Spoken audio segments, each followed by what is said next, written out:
നമസ്കാരം, വെളിച്ചം ചാനലിലേക്ക് സ്വാഗതം. 2026 ഏപ്രിൽ 11 വെളുപ്പിന് 1:17 AM മുതൽ 2026 ഏപ്രിൽ 14 രാവിലെ 9:34 AM വരെയുള്ള തുലാം രാശിയുടെ ഫലമാണ് ഇതിൽ പറയുന്നത്. പരമാവധി ഗ്രഹങ്ങൾ അനുകൂലമാണ്. ബുധൻ ഏപ്രിൽ 11 വെളുപ്പിന് 1:17 AM മീനത്തിലേക്ക് വരുന്നു. ഓക്കെ. കൂടാതെ സൂര്യൻ മീനത്തിൽ നിന്ന് മേടത്തിലേക്ക് മാറുന്നു 14 രാവിലെ 9:34 AM. അപ്പോൾ ഈ കാലയളവിൽ ഏകദേശം 3 ദിവസം 11, 12, 13, 14 രാവിലെ വരെ പരമാവധി ഗ്രഹങ്ങൾ, കൃത്യമായിട്ട് പറഞ്ഞു കഴിഞ്ഞാൽ 7 ഗ്രഹങ്ങൾ ഡയറക്റ്റായിട്ട് അനുകൂലമാണ് തുലാം രാശിക്ക്. അതിൽ ചെറിയ പ്രശ്നങ്ങളൊക്കെ ഉണ്ട്, അതൊക്കെ പറയാം. എന്നാൽ തന്നെയും 7 ഗ്രഹങ്ങൾ ഡയറക്റ്റായിട്ട് അനുകൂലമാണ് ഈ ദിവസങ്ങളിൽ, ഈ പറഞ്ഞ കാലയളവിൽ. പിന്നെ ചന്ദ്രൻ 4ാം ഭാവത്തിൽ വരും, പിന്നെ 5ാം ഭാവത്തിലും വരും.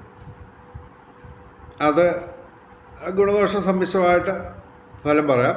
ചന്ദ്രൻ 4ാം ഭാവത്തിൽ കേന്ദ്രഭാവത്തിൽ നിൽക്കുമ്പോൾ അനുകൂലമായിട്ടുള്ള ഫലം തന്നെ, എങ്കിലും അത് ഡയറക്റ്റായിട്ട് അനുകൂലമായിട്ട് കരുതപ്പെടുന്നില്ല.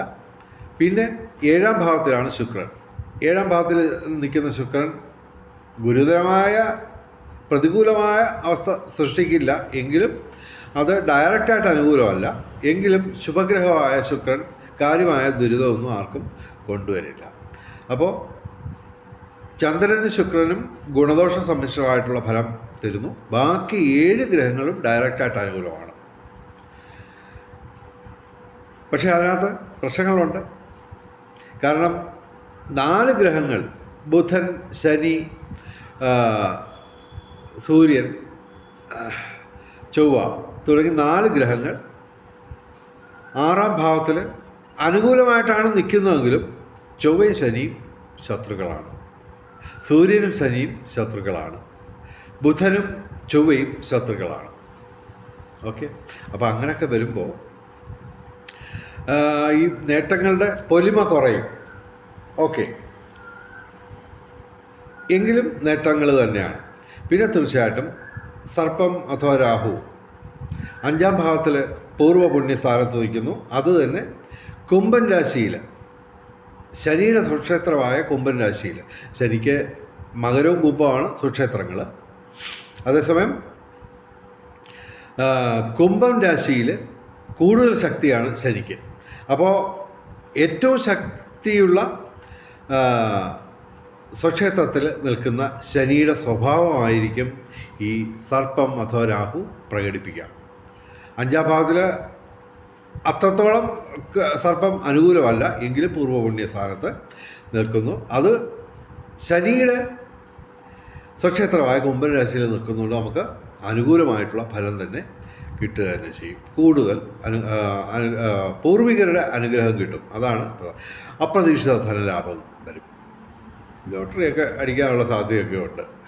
ഓക്കെ. പക്ഷേ അത് ഒരു കാര്യമുണ്ട്, നിരവധി കാര്യങ്ങൾ നമ്മുടെ ഭാഗത്തുനിന്ന് കർമ്മരൂപത്തിൽ ഉണ്ടായെങ്കിൽ മാത്രമേ ഈ പറഞ്ഞ ഭാഗ്യങ്ങളൊക്കെ വരികയുള്ളൂ. ഇടിവെട്ട് സൗഭാഗ്യം എന്നൊക്കെ വെളിച്ചം ചാനൽ വെച്ച് താങ്ങും. പക്ഷേ കൃത്യമായിട്ട് മന്ത്രജപങ്ങൾ, ക്ഷേത്രദർശനം, ദാനധർമാദികൾ, കർമ്മത്തിൽ പാലിക്കേണ്ട വിശുദ്ധി, ഇതൊന്നും അനുഷ്ഠിക്കാതെ വെളിച്ചം ചാനലിനെ ചീത്ത വിളിച്ചിട്ട് കാര്യമില്ല. കൃത്യമായിട്ട് ബ്രഹ്മമുഹൂർത്തത്തിൽ പ്രാർത്ഥിച്ചിരിക്കണം. ഒന്ന്, വിളക്ക് കത്തിച്ച് പ്രാർത്ഥിച്ചിരിക്കണം. ഏറ്റവും കുറഞ്ഞ ഒരു 5 മണിക്കെങ്കിലും എഴുന്നേറ്റ് ഒരു 5:30 ചെയ്യണം. ബ്രഹ്മമുഹൂർത്തം എന്ന് പറയുമ്പോൾ നിങ്ങൾക്കറിയാം, ഞാൻ ഈ 2 ദിവസം കൂടുമ്പോൾ ഇടുന്ന ദിനഫലത്തിൽ കൃത്യമായിട്ട് ബ്രഹ്മമുഹൂർത്തത്തിൻ്റെ കാര്യം പറയുന്നുണ്ട്. ഇപ്പോൾ 10ാം തീയതി ബ്രഹ്മമുഹൂർത്തം വരുന്നത് രാവിലെ 4:45 AM 5:33 ഇടയ്ക്കാണ്. ഓക്കെ, അപ്പോൾ നമ്മൾ ഒരു 5:30-ക്കെങ്കിലും പ്രാർത്ഥിക്കാം. 5:13 നല്ലൊരു സമയമാണ്. ഓക്കെ, അപ്പോൾ ആ സമയത്ത് പ്രാർത്ഥിക്കാതെ, ക്ഷേത്ര ദർശനം നടത്താതെ, ദാനധർമാദികൾ ചെയ്യാതെ, കർമ്മത്തിൽ പാലിക്കേണ്ട വിശുദ്ധി, അത് പറയുന്നത് വളരെ വിശാലമായ അർത്ഥങ്ങളുണ്ട് അതിന്. കർമ്മത്തിൽ പാലിക്കേണ്ട വിശുദ്ധി എന്നൊക്കെ പറയുമ്പോഴത്തേക്ക് ഒരുപാട് കാര്യങ്ങളുണ്ട്. എല്ലാം കൂടെ ഞാൻ പറയുന്നില്ല, എങ്കിലും ഒരു കാര്യം പറയാം. ഈശ്വരന് ഇഷ്ടപ്പെടാത്തത് ചിന്തിക്കാൻ പാടില്ല, പറയാൻ പാടില്ല, പ്രവർത്തിക്കാൻ പാടില്ല. പൊതുവിൽ പറയാം. അങ്ങനെ ഡീറ്റെയിൽഡായിട്ട് പറയാൻ ഒരുപാട് സമയമെടുക്കും. ഓക്കെ, അത് മറ്റ് പല വീഡിയോകളിൽ ഞാൻ പറയുന്നുണ്ട്. അപ്പോൾ ഇതൊക്കെ കർമ്മത്തിൽ നമ്മൾ വിശുദ്ധി, എല്ലാ തരത്തിലുള്ള വിശുദ്ധിയും കൃത്യനിഷ്ഠയും നമ്മൾ പാലിച്ചില്ലെങ്കിൽ ഈ പറഞ്ഞ ഭാഗ്യങ്ങളൊന്നും തന്നെ കിട്ടില്ല. ഓക്കെ, ഇടയ്ക്ക് ഒരാൾ കമൻ്റ് ഇട്ടതാണ്, എന്നെ വിമർശിച്ചുകൊണ്ടുള്ള ഇതാണ്. ഞാൻ രാവിലെ എഴുന്നേറ്റ് ബ്രഹ്മമുഹൂർത്തത്തിൽ പ്രാർത്ഥിച്ച് അമ്പലത്തിൽ പോയി വഴിപാടൊക്കെ നടത്തി 5000 രൂപയ്ക്ക് ലോട്ടറി എടുത്തു, ഒന്നും അടിച്ചില്ല. അതായത് ജീവിതത്തിൽ ആദ്യമായിട്ടാണ് അദ്ദേഹം ഈ ബ്രഹ്മമുഹൂർത്തത്തിൽ എഴുന്നേക്കുന്നത്. ബ്രഹ്മമുഹൂർത്തം എന്ന് പറഞ്ഞാൽ നിങ്ങൾക്കൊക്കെ അറിയാം, അതായത് ഏറ്റവും കൂടുതൽ പോസിറ്റീവ് എനർജി ഭൂമിയിൽ വരുന്ന സമയമാണ് ഈ ബ്രഹ്മമുഹൂർത്തം. കൂടാതെ ദുരാത്മാക്കളെല്ലാം ഭൂമിയിൽ നിന്ന് അകന്നു നിൽക്കുന്ന സമയമാണ് ബ്രഹ്മമുഹൂർത്തം. ആ സമയത്ത് പ്രാർത്ഥനയല്ല, എന്ത് കർമ്മം ചെയ്താലും അതിനൊരു 100% പോസിറ്റീവ് റിസൾട്ട് കിട്ടുമെന്നാണ് വിശ്വാസം, പലരുടെ അനുഭവവും. അതൊന്നും ചെയ്യാതെ ഇതൊന്നും കിട്ടില്ല. ഈശ്വരൻ്റെ കൈ പിടിച്ച് നടക്കാതെ ഈ പറഞ്ഞ ഭാഗ്യങ്ങളൊന്നും തന്നെ കിട്ടില്ല.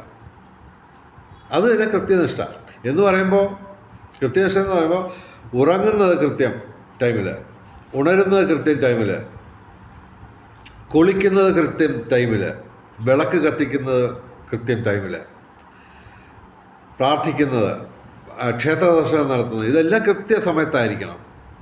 ഒരു സെക്കൻഡ് പോലും അങ്ങോട്ടും ഇങ്ങോട്ടും മാറേണ്ട കാര്യമില്ല. നമ്മുടെ പരിശ്രമം കൊണ്ട് അത് നമുക്ക് നേടിയെടുക്കാൻ പറ്റും. ആഹാരം കഴിക്കുന്നത് കൃത്യ ടൈമിൽ എന്ന് പറഞ്ഞാൽ ഒരു ചായ കുടിക്കുന്ന പോലും കൃത്യം ടൈമിലായിരിക്കും. അങ്ങനെ ശരിക്കും പട്ടാളച്ചിട്ടയോടെ തന്നെ നമ്മൾ ആത്മീയ പാതയിൽ പോവുകയാണെങ്കിൽ തീർച്ചയായിട്ടും ഈശ്വരൻ ശ്രദ്ധിക്കും. ഓക്കെ, അതായത് ഇപ്പോൾ ഞാൻ കുറച്ച് കാലം മുമ്പ് വരെ 5:13 പ്രാർത്ഥിച്ചിരുന്നത്. ഞാനിപ്പോൾ ആ ടൈം 5:31 മാറ്റി.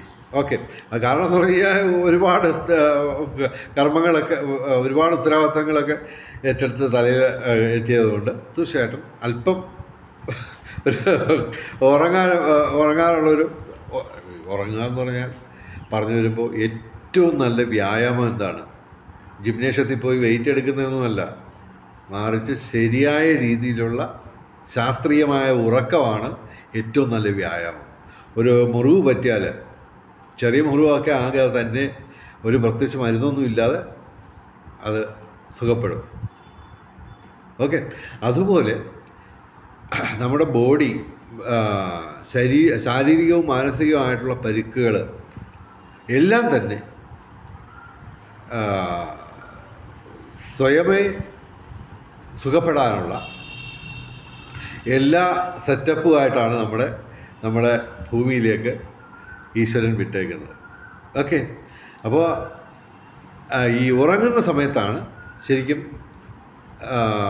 പ്രധാനപ്പെട്ട എല്ലാ അവയവങ്ങൾക്കും പറ്റിയിട്ടുള്ള, മാനസികമായിട്ടും പറ്റിയിട്ടുള്ള പരിക്കുകളൊക്കെ പരിഹരിക്കാൻ ഈശ്വരന് നമ്മൾ അനുവാദം കൊടുക്കുക. അതായത് ബോഡി കൃത്യമായിട്ട് 8 മണിക്കൂർ തന്നെ ഉറങ്ങണം. അപ്പോൾ അതിൻ്റെ ഒരു സൗകര്യത്തിന് വേണ്ടിയാണ് ഞാൻ ഈ 5:13 എന്നുള്ളത് 5:31 ഇപ്പോൾ ഏകദേശം ഒരു മാസമായിട്ട് 5:31 പ്രാർത്ഥിക്കുന്നത്. അപ്പോൾ അങ്ങനെ ഒരു കൃത്യനിഷ്ഠ ചെയ്യുമ്പോൾ ഉള്ള ഒരു പ്രത്യേകത എന്ന് പറഞ്ഞു കഴിഞ്ഞാൽ, നമ്മളിപ്പോൾ 5:13 അല്ലെങ്കിൽ 5:31 വിളക്ക് കത്തിച്ച് പ്രാർത്ഥിക്കുന്നു. അപ്പോൾ ഇന്ന് 5:31 പ്രാർത്ഥിച്ചാൽ നാളെ ഈ 5:31 സമയമാകുമ്പോൾ ഈശ്വരൻ്റെ സാന്നിധ്യം നമ്മളെവിടെയായാലും നമ്മുടെ അരികിലെത്തുമെന്നാണ് വിശ്വാസം. ആ സമയത്താണ് പ്രാർത്ഥിക്കേണ്ടത്. ഇവിടെ ഓരോരുത്തരൊക്കെ ക്ഷേത്രത്തിൽ പോകുന്നത് എപ്പോഴാണ്? മക്കളെ ഇന്ന് ഞായറാഴ്ചയല്ലേ, നമുക്ക് എല്ലാവർക്കും കൂടെ സിനിമയ്ക്ക് പോവാം. ഉടനെ മോള് പറയും, ഞങ്ങൾക്ക് പാർക്കിൽ പോകണം, അല്ലെങ്കിൽ ബീച്ചിൽ പോകണം. അത് പോവാം. അപ്പോൾ മോൻ പറയും, നമുക്ക് ഇന്ന ഹോട്ടലിൽ നിന്ന് നല്ല പൊറോട്ടയും ഇറച്ചിയൊക്കെ കഴിക്കണം. ഓക്കെ, അത് ശരി. അപ്പോൾ ഭാര്യ പറയാം, എന്നാൽ നമുക്ക് ഗണപതി അമ്പലത്തിലും കൂടെ ഒന്ന് കയറിയേക്കാം.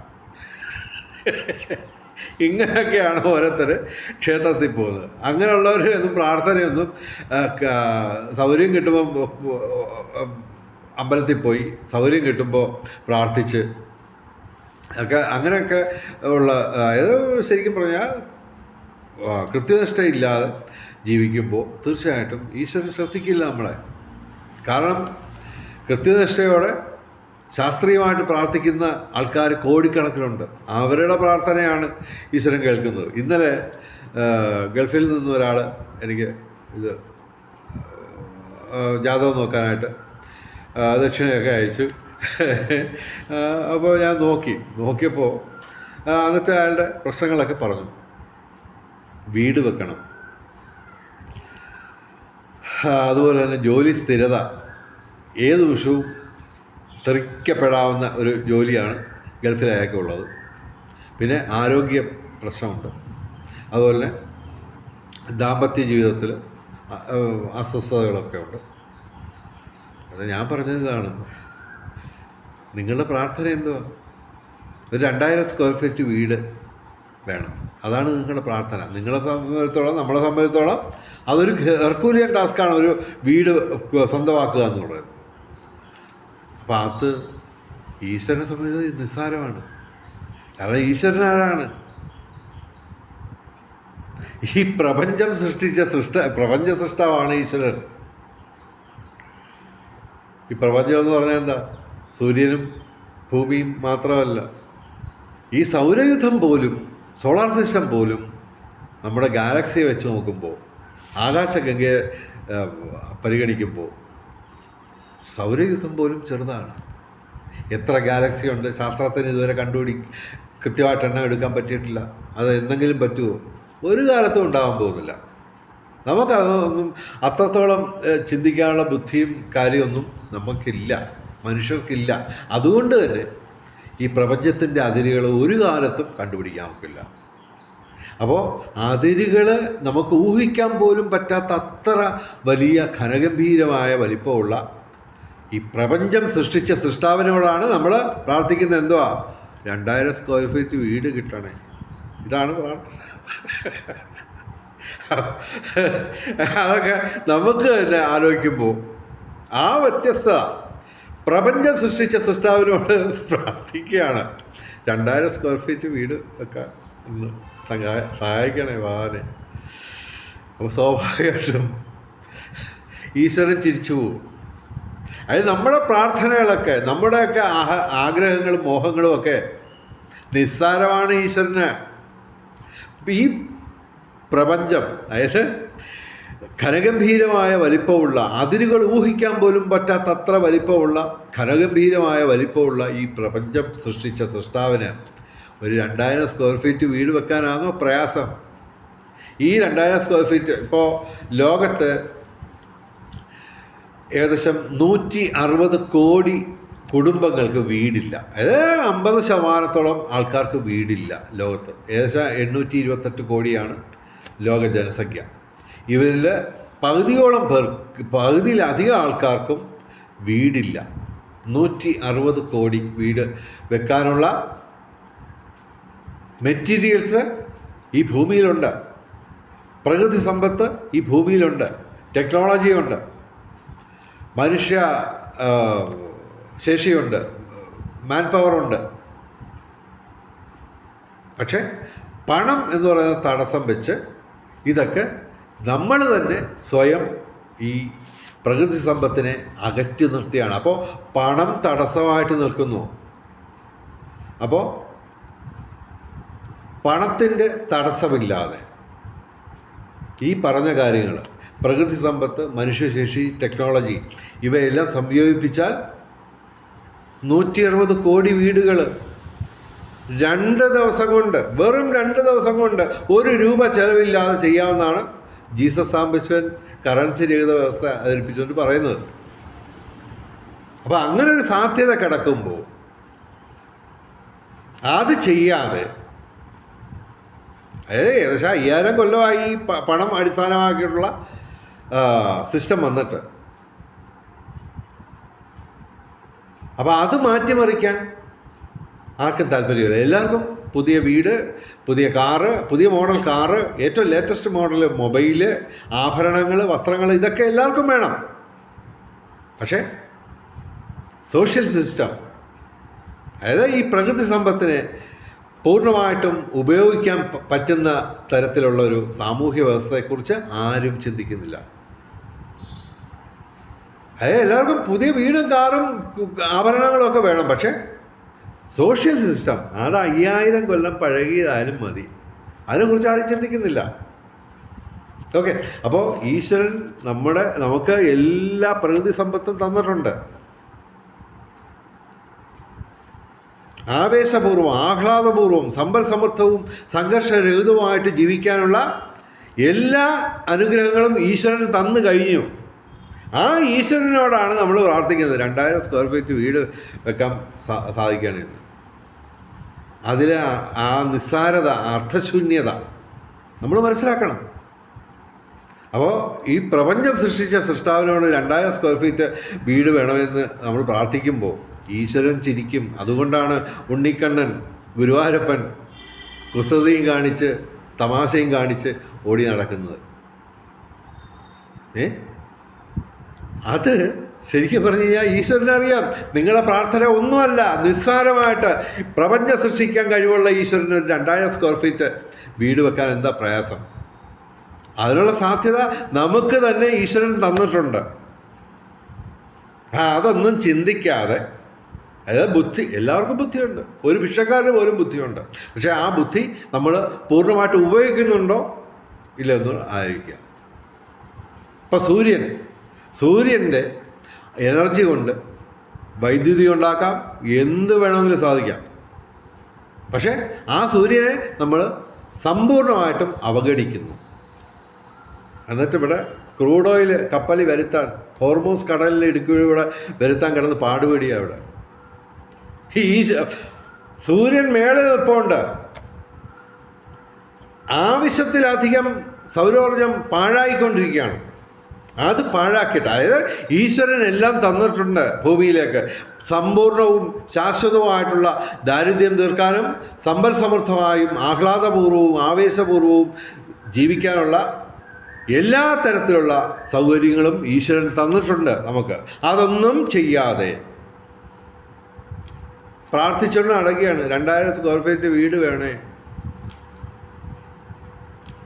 അപ്പോൾ ഇത് ചിന്തിക്കാത്ത ആൾക്കാർക്ക് ശിക്ഷ കിട്ടുമോ?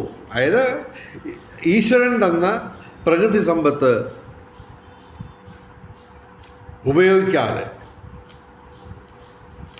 ഈശ്വരൻ തന്ന ബുദ്ധിശക്തി പൂർണ്ണമായും ഉപയോഗിക്കാതെ ദാരിദ്ര്യവും പറഞ്ഞുകൊണ്ട് നടക്കുകയാണ്.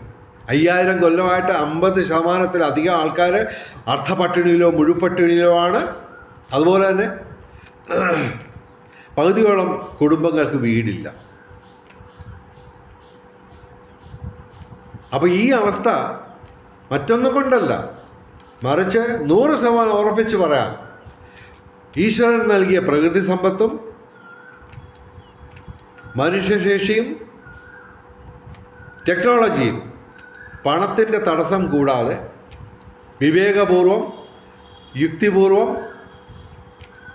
കൗശലപൂർവം അത് ഉപയോഗിക്കുക മാത്രം ചെയ്താൽ മതി. ലോകത്തെ ദാരിദ്ര്യം തീരും, എല്ലാവർക്കും വീട് കിട്ടും. 2 ദിവസം കൊണ്ട് 160 കോടി വീടുകൾ 1 രൂപ ചെലവില്ലാതെ നിർമ്മിക്കാവുന്നതാണ് ജീസസ് സാംബശിവൻ ഞാൻ പറഞ്ഞിട്ടുള്ളത്. അതൊന്നും ചർച്ച ചെയ്യേണ്ട ആർക്കും താല്പര്യമില്ല. 90% മലയാളി കുടുംബങ്ങളും കടക്കണിയിലാണ്. ഓക്കെ, ഈ സിസ്റ്റം തകരും. 22 കൊല്ലം മുമ്പ് ഞാൻ പറഞ്ഞു കഴിഞ്ഞു, അത് സംഭവിച്ചുകൊണ്ടിരിക്കുന്നു. അപ്പോൾ ഇതൊന്നും ചിന്തിക്കാതെ ഈശ്വരനെ ചെന്ന് ശല്യപ്പെടുത്തിയാണ്. വീട് വേണം, കടം കയറുന്നു, അത് ചെയ്യുന്നു. ഈ കടങ്ങളൊക്കെ 1 സെക്കൻഡ് കൊണ്ട് തീർക്കാവുന്നതാണ് ഞാൻ പറഞ്ഞിട്ടുള്ളത്. കറൻസി രഹിത വ്യവസ്ഥ കേട്ടു നോക്കുക നിങ്ങൾ. അപ്പോൾ അങ്ങനൊരു ഓപ്ഷൻ നമ്മുടെ മുമ്പിലുണ്ട്. 1 രൂപ ചെലവില്ലാതെ സമ്പൽ സമൃദ്ധി നേടാം 100 ദിവസം കൊണ്ട് എന്ന് ഞാൻ പറഞ്ഞിട്ടുണ്ട്. അത് നമുക്ക് ഇപ്പോഴും യാഥാർത്ഥ്യമായിട്ട് നിൽക്കുകയാണ്. പക്ഷെ അതാരും ശ്രദ്ധിക്കുന്നില്ല. മലയാളികൾക്ക് അതൊന്നും താല്പര്യമില്ല. ഓരോരുത്തർ സ്വന്തം കാര്യം എങ്ങനെയെങ്കിലും തട്ടിക്കൂട്ടി ശരിയാക്കാവുന്നതാണ് ഓരോരുത്തർ വിചാരിക്കുന്നത്. 99% അത് നടക്കത്തില്ല. കാരണം ഈ സിസ്റ്റം അശാസ്ത്രീയമാണ്. അപ്പോൾ അതിനെക്കുറിച്ചും നമ്മൾ ചിന്തിക്കണം. അതല്ലെങ്കിൽ ഈശ്വരൻ്റെ ശിക്ഷ കിട്ടുമോ ഇല്ലയോ എന്നുള്ളത് ഞാനിപ്പോൾ തൽക്കാലം പറയുന്നില്ല. അത് ശിക്ഷ കിട്ടുമ്പോൾ സുഖമായിട്ട് സ്വന്തം അനുഭവത്തിൽ നിന്ന് അത് മനസ്സിലാക്കിയാൽ മതി. ഞാൻ കൂടുതൽ ആ ഭാഗത്തോട്ട് കടക്കുന്നില്ല. പക്ഷേ ഇതൊക്കെ എല്ലാം പറയണമല്ലോ. ജ്യോതിഷം മാത്രമല്ല ജനങ്ങളുമായിട്ട് ഇൻട്രാക്ട് ചെയ്യാൻ ഞാൻ ഒക്കെ മനസ്സിൽ വെച്ചേക്കുന്നത്. വേറെയൊക്കെ ഒരുപാട് കാര്യങ്ങളുണ്ട്. അതിൻ്റെ ഒരു ചെറിയ ഭാഗം മാത്രമാണ് ഇവിടെ പറഞ്ഞത്. എനിവേ, സംഭവം ഇതാണ്. നമുക്ക് നമ്മളുടെ ആഗ്രഹങ്ങളെല്ലാം എന്താഗ്രഹവും ഈശ്വരന് തരാൻ പറ്റും. അഥവാ തന്നു കഴിഞ്ഞു ഈശ്വരൻ. പക്ഷെ നമ്മൾ ബുദ്ധിപൂർവം, കൗശലപൂർവം, വിവേകപൂർവം നമ്മൾ അത് ഉപയോഗിക്കുന്നില്ലെന്ന് മാത്രം. അതുകൊണ്ടാണ് ഈ അസമത്വവും ദാരിദ്ര്യവും സംഘർഷവും എല്ലാം ഉണ്ടാകുന്നത്. 275 ലക്ഷം കോടി രൂപയുടെ പ്രതിരോധ ചെലവാണ് ലോകരാജ്യങ്ങളുടെ മൊത്തം പ്രതിരോധ ചെലവ്. ഡിഫൻസ് എക്സ്പെൻഡിച്ചർ 275 ലക്ഷം കോടി രൂപ ഓരോ വർഷവും. ഇതൊന്ന് മാറ്റിപ്പിടിച്ചാൽ മതി. ഇപ്പോഴത്തെ സിസ്റ്റത്തിൽ തന്നെ ഈ ദാരിദ്ര്യം തീർക്കാം. അതൊന്നും ആരും ചിന്തിക്കുന്നില്ല. ആയുധ വ്യാപാരികൾ എന്നുള്ള വാക്ക് മലയാളികളിൽ നിങ്ങളിൽ ആരെങ്കിലും ഒരാൾ ഒരു തവണയെങ്കിലും പറഞ്ഞിട്ടുണ്ടോ? ആയുധ വ്യാപാരികൾ എന്നുള്ള വാക്ക് ഇല്ല.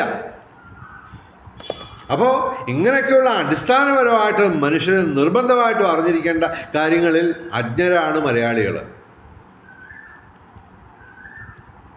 275 ലക്ഷം കോടി രൂപ ഓരോ വർഷവും മിസൈലും ബോംബുമായിട്ട് പൊട്ടിച്ച് കളയുന്നു. അതിന് പകരം വീട് വെക്കാൻ എന്തുകൊണ്ട് സാധിക്കുന്നില്ല നമുക്ക്? എന്തുകൊണ്ട് ആഹാരം സമൃദ്ധമായിട്ട് എല്ലാവർക്കും കൊടുക്കാൻ കഴിയുന്നില്ല? ഇതൊന്നും ചിന്തിക്കരുത്. അങ്ങനെ ചിന്തിക്കാതെ ഈശ്വരൻ തന്ന ബുദ്ധിശക്തി ഉപയോഗിച്ച് നമ്മൾ അതൊന്നും ചിന്തിക്കാതെ നമ്മൾ കൃത്യമായിട്ട് പറഞ്ഞാൽ ഉത്തരവാദിത്വ ബോധമില്ലാതെ ജീവിക്കുകയാണ്. അതിനുള്ള ശിക്ഷ ഈശ്വരൻ തരുമോ? തരും എന്ന് ഞാൻ പറയുന്നു. അത് നമുക്ക് കണ്ടറിയാം. ഓക്കെ, എന്തായാലും നമ്മുടെ വിഷയം ഇതാണ്. തുലാം രാശി എന്ന് പറയുമ്പോൾ ചിത്തിര അവസാന 2 പാദം, ചോതി വിശാഖം ആദ്യ 3 പാദം. ഓക്കെ, ഈ തുലാം രാശിക്ക് 2026 ഏപ്രിൽ 11 വെളുപ്പിന് 1:17 AM മുതൽ 2026 ഏപ്രിൽ 14 രാവിലെ 9:34 AM വരെ പരമാവധി ഗ്രഹങ്ങൾ അനുകൂലമാണ്. ഡയറക്റ്റായിട്ട് പ്രതികൂലമായിട്ട് ഒരു ഗ്രഹവുമില്ല. എന്ത് വേണമെങ്കിലും നമുക്ക് സാധിക്കാം. വീട്, സാമ്പത്തിക കടങ്ങൾ, അസുഖങ്ങൾ, പിന്നെ ദാമ്പത്യ പ്രശ്നങ്ങൾ, ഇതെല്ലാം ഈശ്വരനുമായിട്ട് ചേർന്ന് നിന്ന് കഴിഞ്ഞാൽ നമുക്ക് നേടിയെടുക്കാൻ പറ്റും. പക്ഷേ ജ്യോതിഷം വഴി, ഈശ്വര പ്രാർത്ഥന വഴി എല്ലാം പരിഹരിക്കാമെന്ന് ദയവ് ചെയ്ത് വിചാരിക്കരുത്. അതിനൊക്കെ വേറെ മാർഗങ്ങളുണ്ട്. അത് ഈശ്വരൻ തന്നെ നമുക്ക് തന്നു കഴിഞ്ഞു. ഈ ഭൂമി ഉണ്ടായ കാലം മുതൽ ഈ ഇവിടെ പ്രകൃതി സമ്പത്തുണ്ട്. അത് ബുദ്ധിപൂർവ്വം, കൗശലപൂർവ്വം, വിവേകപൂർവ്വം നമ്മൾ ഉപയോഗിക്കുക മാത്രം ചെയ്താൽ മതി. എല്ലാ പ്രശ്നങ്ങൾക്കും പരിഹാരമാവും. സമ്പൽ സമൃദ്ധവും സംഘർഷരഹിതവുമായിട്ടുള്ള ഒരു ജീവിതം വെറും 100 ദിവസം കൊണ്ട് 1 രൂപ ചെലവില്ലാതെ നമുക്ക് നേടിയെടുക്കാൻ പറ്റും. ജ്യോതിഷത്തിനും ഈശ്വര പ്രാർത്ഥനയ്ക്കുമൊക്കെ പരിമിതികളുണ്ട്. പക്ഷേ നമ്മൾ ഈശ്വരൻ തന്ന പ്രകൃതി സമ്പത്ത് നന്നായിട്ട് ഉപയോഗിക്കുക മാത്രം ചെയ്താൽ മതി. അപ്പോൾ അത് എൻ്റെ ഒരു ആശയമാണ്.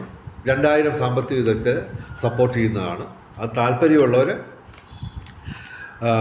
കറൻസി രഹിത വ്യവസ്ഥയെന്നോ കറൻസി ഫ്രീ സിസ്റ്റം എന്നോ യൂട്യൂബിൽ സെർച്ച് ചെയ്ത് കഴിഞ്ഞാൽ അതിൻ്റെ വീഡിയോകൾ കിട്ടുന്നതാണ്. ഡോക്ടർ മാർട്ടിൻ പാട്രിക് സാറിനെ പോലുള്ള വലിയ അറിയപ്പെടുന്ന സാമ്പത്തിക വിദഗ്ധർ, അദ്ദേഹം ഈ TV ചർച്ചയിലൊക്കെ വരുന്നതാണ്. അദ്ദേഹം തന്നെ 12 വർഷം ഇത് പഠിച്ച ഈ കറൻസി രഹിതത്തെക്കുറിച്ച് പഠിച്ച ശേഷം അദ്ദേഹം വീഡിയോ ചെയ്തിട്ടുണ്ട്. 1 അല്ല 3 വീഡിയോ. അതൊക്കെ നിങ്ങൾക്ക് കാണാം. അപ്പോൾ ജ്യോതിഷത്തിനും ഈശ്വര പ്രാർത്ഥനയ്ക്കുമൊക്കെ പരിമിതികളുണ്ട്. പ്രായോഗികമായിട്ട് നമ്മൾ ഉത്തരവാദിത്വ ബോധത്തോടു കൂടി ചിന്തിക്കേണ്ട സമയമായി കഴിഞ്ഞു, സമയം അതിക്രമിച്ചു കഴിഞ്ഞു. അപ്പോൾ അതും ഞാൻ നിങ്ങളോട് പങ്കുവെക്കുന്നു, ആ ആശയങ്ങളും പങ്കുവെക്കുന്നു. കാര്യം ജ്യോതിഷത്തിനും ഈശ്വര പ്രാർത്ഥനയ്ക്കുമൊക്കെ പരിമിതികളുണ്ട്. പക്ഷേ പരിമിതികളില്ലാത്ത രീതിയിൽ നമുക്ക് പ്രകൃതി സമ്പത്ത് ഈശ്വരൻ തന്നിട്ടുണ്ട്, ബുദ്ധിശക്തിയും തന്നിട്ടുണ്ട്. അതൊക്കെ വിവേകപൂർവം, ബുദ്ധിപൂർവം, കൗശലപൂർവ്വം നമ്മൾ ഉപയോഗിക്കുക മാത്രം ചെയ്താൽ മതി. നമ്മളുടെ ദാരിദ്ര്യവും സംഘർഷങ്ങളും എല്ലാം തന്നെ സമ്പൂർണ്ണമായും നമുക്ക് പരിഹരിക്കാൻ പറ്റും. എന്തായാലും ഇത്രയും നേരം എൻ്റെ വാക്കുകൾ ശ്രവിച്ച എല്ലാവർക്കും നന്ദി. വെളിച്ചം ചാനലിലെ മുഴുവൻ പ്രേക്ഷകർക്കും സർവകാര്യ വിജയം, സർവവിധ സൗഭാഗ്യം, രാജകീയ സുഖഭോഗങ്ങൾ, അപ്രതീക്ഷിത ധനലാഭങ്ങൾ, അപ്രതീക്ഷിത സൗഭാഗ്യങ്ങൾ എല്ലാ വെളിച്ചം ചാനലിൻ്റെ പ്രേക്ഷകർക്കും ലഭിക്കട്ടെ. അങ്ങനെ സംഘർഷരഹിതവും സമ്പൽ സമൃദ്ധവുമായ ഒരു ജീവിതം എല്ലാവർക്കും, നമുക്ക് മാത്രമല്ല നമ്മുടെ അനന്തര തലമുറകൾക്കും ലഭിക്കട്ടെ എന്ന് പ്രാർത്ഥിച്ചുകൊണ്ട് തൽക്കാലം വിടവാങ്ങുന്നു. നമസ്കാരം, ശുഭദിനം.